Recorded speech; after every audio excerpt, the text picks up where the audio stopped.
Hi, in this unit we are going to talk about nested loops, also known as embedded loops or loops in loops. Now you have to understand this concept because nested loops are very common in programming, and I would say very powerful because once you have understood how things go, you can do quite a lot of complicated stuff. So no new syntax, no new keywords, we just want to see an example. I've written a simple program here. You see, this is a while loop, right? Starts from line 4 and ends at line 13. So these are all the statements in the while loop. Now realize that there's another while loop here, and this is what we call nested while. Nested loops. So a loop inside a loop. So the same indentation rules apply. Line 6 and line 7, there are statements in this while loop, right? So 2 spaces to the right, 2 spaces to the right. Okay, so as far as the outer, this is the outer while loop, this is the inner while loop. So as far as the outer while loop is concerned, you can view lines 5 to 8 as one single statement. It's probably easier to view it that way. Okay, now what does this program do? Now let's start from the beginning. When the program starts, A is set to 0, B is set to 0. Okay, probably I'll just keep track of the variables. Let's do this manually and theoretically.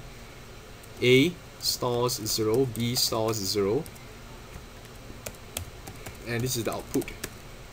Okay, so now I'm at line number 2. I go to line 4. Is this true? Yes. So I go into line 5. Remember, line 5 to line 8 we treat it as one single statement as far as the outer while loop is concerned. So I go to line 5 and I check this condition. Is this true? Yes, because B is only 0. So I go into line 6. Okay, and I'll print a star. I go to line 7, B becomes 1. And that's the end of the inner while loop. So I jump back to line 5 and check. B is still smaller than 4, true. Line 6, print star. Okay, B now becomes 2. Okay, come here, check. This is still true, print a third star. B now becomes 3. Okay, check, is this true? Yes, print a fourth star. B now becomes 4. Alright. This is no longer true, so I will jump to line 9. So as far as the outer loop is concerned, this statement, line 5 to line 8, this single statement has completed running. And as we have seen, what does this single statement do? This single statement prints out 4 stars. It prints out 4 stars because B started off as 0. Now if B is not 0, when line 5 starts running, it's not going to happen 4 times. Okay, so I'm going to put a comment here. Okay, the inner loop prints 4 stars if B is 0. Okay, the inner loop prints 4 stars if B is 0 when line number 6 starts. So this whole chunk of code prints out 4 stars if B is 0. Okay, I go to line 10. Now line 10 basically puts a new line character there, so the cursor jumps to the next line here. Okay, go to line 12. A equals to A plus 1. A now becomes 1. And B is set to, let me change the code here. B is set, let me save it. B is set to 0. Okay, B is set to 0, and that is the end of the outer while loop. So what happens? I come back to the condition. A is smaller than 4, true, go in. Okay, and perform this chunk of code. Now I was saying just now, I put a comment there. This chunk of code, the inner while loop will print 4 stars if B is 0, which is the case. B has been reset to 0 just now, just before the first loop ended. So without going through the hassle again, you can trace through everything. I will just expect 4 stars to be printed out. Okay, after that I'll go to line 10, which puts a new line character there. Line 12 changes the value of A. Line 13 sets B back to 0. So before that, B was 4. B will be 4 when the inner while loop completes. I forgot to change that. So that's the end of the outer while loop. Jump back to line 4 and check the condition. And this is still true because A is 2. So I will go in, perform this statements, which prints out 4 more stars. Okay, and B is 4 now. Go to line 10, new line character. The cursor jumps to the next line. Now line 12, A becomes 3. B gets reset to 0. Alright, and I jump back to line 4. This is still true. Okay, and I'll perform this inner while loop. And this will print out 4 more stars. On line 10, okay, I forgot. At the end of the inner while loop, B is 4. Okay, I go to line 10, prints out a new line character. Go to line 12, A now becomes 4. Line 13, B gets reset to 0. I check this again. Now in this case, A is no longer smaller than 4. In other words, this is false.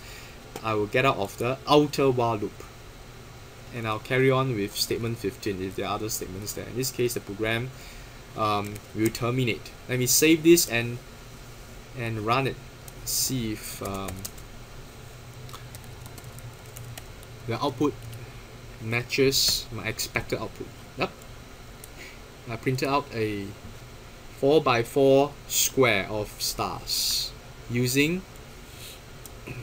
nested loops.